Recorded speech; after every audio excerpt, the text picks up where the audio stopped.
There are voices shaping your life. Some are loud, some are subtle. All of them are forming you. Most people believe they are navigating those voices correctly until they encounter pressure, the issue that inflames them, the thought that governs them, the reaction they cannot control. And in that moment, what is inside becomes visible.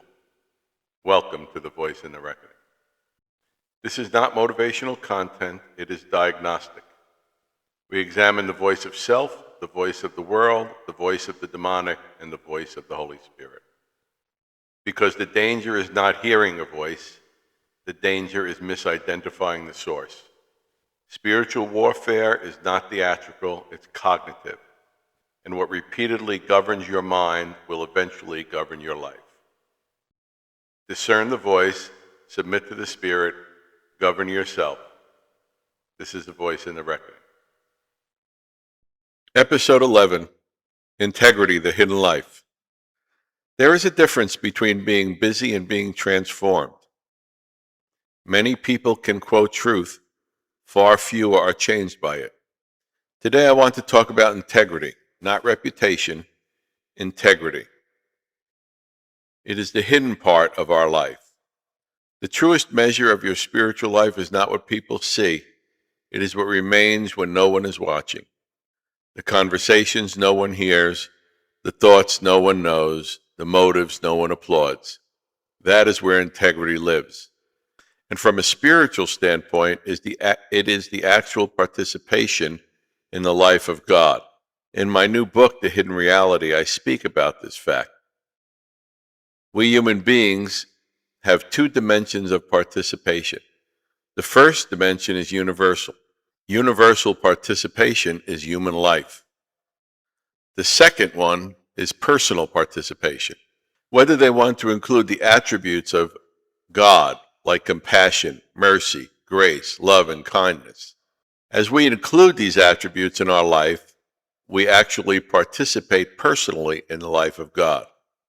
We become more godly, and we prepare for the transition out of this realm into the next realm. When our transition takes place, we will be in a new environment. If the person who makes that transition displays and has embedded these attributes and become a person of integrity, the environment will be an environment with God. If we ignore these attributes, the environment will be an environment without God. How do we manage ourselves concerning these attributes? Well, you know about the four voices: the voice of self, the voice of the world, the voice of the demonic, and the voice of the Holy Spirit. The voice of self protects our image. The voice of the world protects our appearance. The voice of the demonic imitates integrity. But the voice of the Holy Spirit is concerned with reality. The voice of the Holy Spirit will make you whole. Most of God's work is hidden. It goes on within the human being, and it manifests itself in a life of submission, surrender, and obedience. That kind of life will not gather an audience. It will not gather recognition, but it will slowly shape the heart. So ask yourself a question. Am I being the same person in private that I am in public? Is the inner person the same as the outer person? If not, you have to ask, which voice am I listening to? God is interested in who you are becoming, not merely what you are accomplishing. Discern the voice, submit to the Spirit, govern yourself. This is The Voice in the Reckoning. I'm John Diomede. The battle is rarely external first. It begins internally, in thought, in agreement, in reaction, in what you repeatedly allow to govern you.